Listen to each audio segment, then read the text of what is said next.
adigu waxba ma siisid baahideeda ma ogaatid oo waxaasay u baahan tahay oo cuntay u baahan tahay oo dhar bay doonaysaa oo qurux iyo makeup bay u baahan tahay inta midna ma siisid wiil dhalinyaro ah baa u dira habeen walba caaw ma cashaysay may chicken kaale kaga soo dhigay halkan digaageedo dar ayaa loo hayaa adiga iyo wiilka keenay marka jeclaanaysa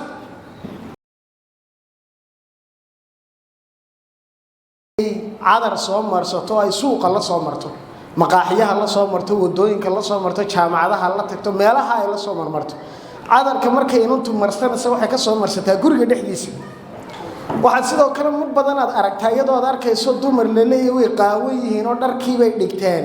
dumarkaasi dharkii dhigtay ragga dhexboodiya waxa la sheegayay ma arag anigu jiimam magaalada ku dhex yaalo hudheelada qaarkood ay leeyihiin oo rag iyo dumarkuba jiimka wada ciyaaraan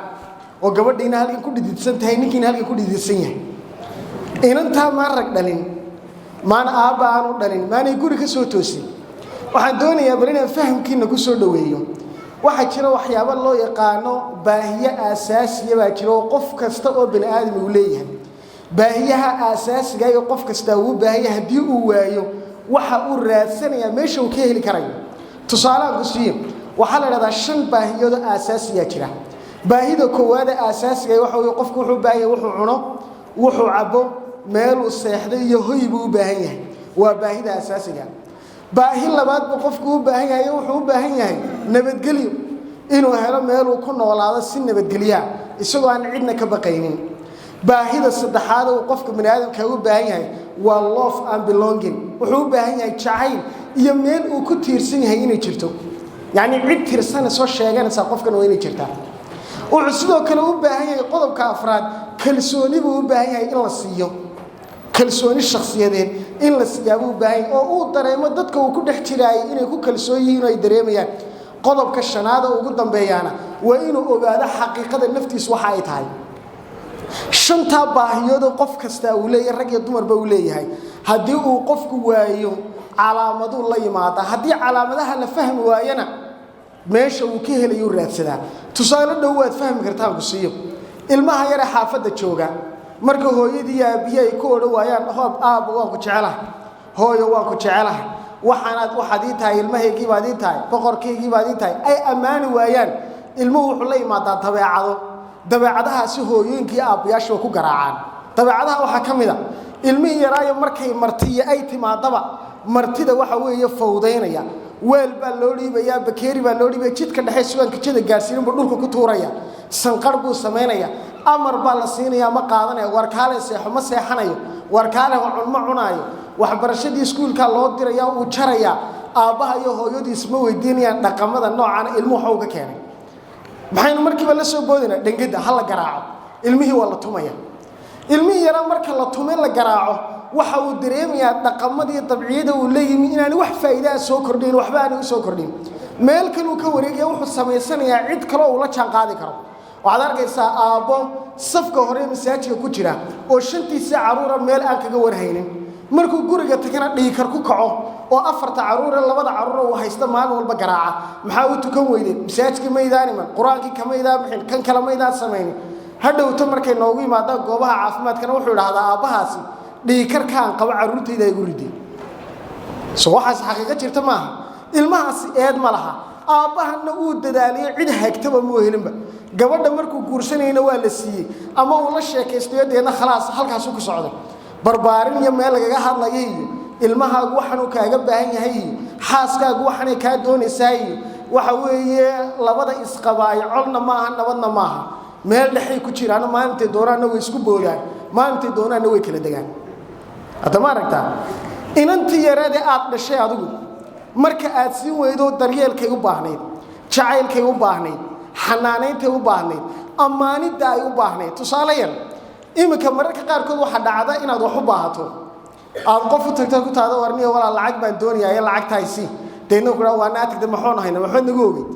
waa caroonaysa laakiin hadduu ku sababayo si yar qowo kula hadlo kadaniyo wallahi qof mudan baa tahay maanta nin weyno wax weydiiyay baad laakiin waxaan ka xumahay jeebkayga iyo nacasaba igu soo beegantay inaad maanta iga raali ahaw maxaa dareemaysaa labada eray maxay kala duwan yihiin waxay ku kala duwan yihiin Soomaaliya ixtiraam iyo qadarin buu qofkan ku muujiyay marka ilmahaagii yaraaya inantaadii yaray inantaan de soo qaadanaya waayo culimadu inta badan hablaha ka hadlaano hablihii way fasahaadeen waa cayn kale noqdo waa kan laakiin inay fasahaadaan waxa soo dhan ay sameeyaan raga inaga ka dambeeyna waliba waalidiintu yaa ka dambeeya inantaada goorma kuugu dambeysay goor aad la hadasho goor aad la sheekaysato goor aad baahideeda aad ogaato goorma kuugu dambeysay wiilku iyo inantu way kala baahi badan yihiin maalinta inantu ay soo qaan gaadho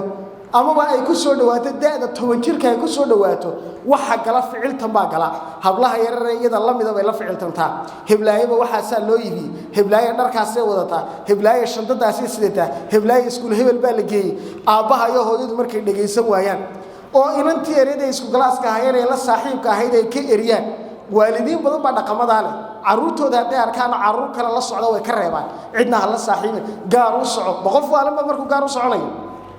waxa weeye wixii oo dhanba waa laga wada reebaya hadhowta ilmihi yara wuxuu sameysanayaa dabci kasto uu u baahna cidda siinaysu ka jeceliya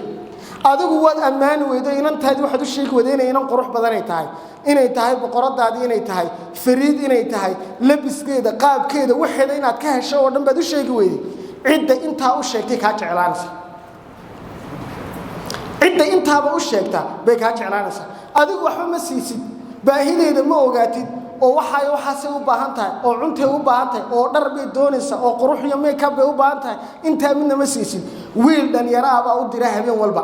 caawimaad cashaysay may chicken kaale kaga soo dhid halkan digaageedo daraya loo hayaa adiga iyo wiilka keenay marka jeclaanaysa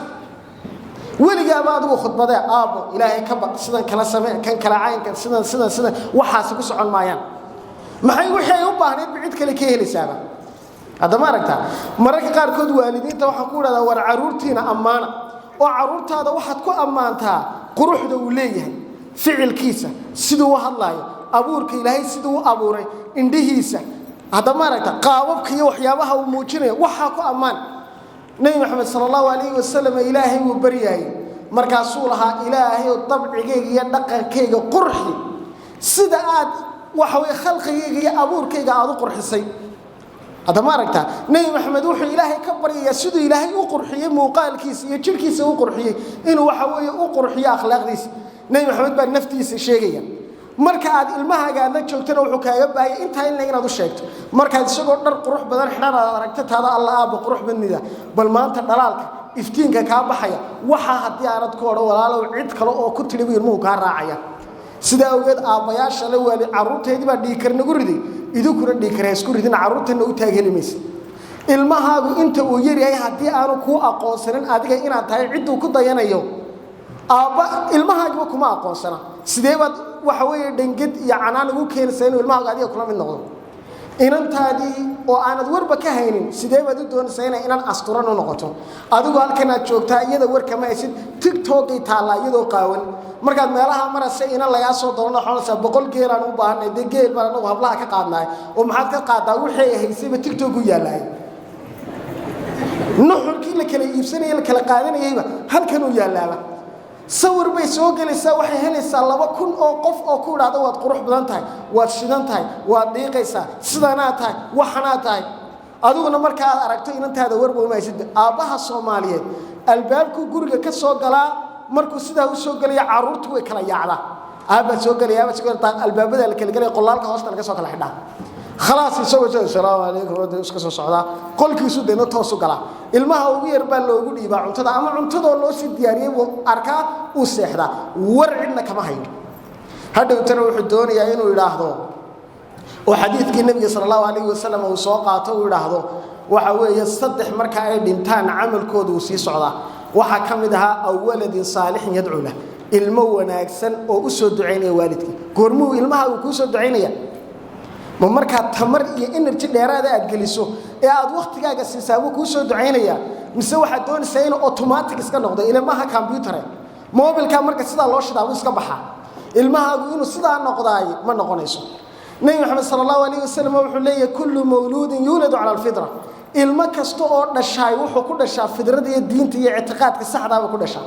labadiisa waalid baa ama yahuudi ka dhiga ama kristaan ka dhiga ama majuusi ka dhiga ama meel kale u jeediya waxa jira arrimo dhowr oo qofka jeediya jira arrimahaas jeediya waxa kamid ah deegaanka uu qofku ku nool yahay baahiyaha uu leeyahay qofka bini'aadamka haddii uu waayo cidda siinaysa ayuu cid walba ka jecel yahay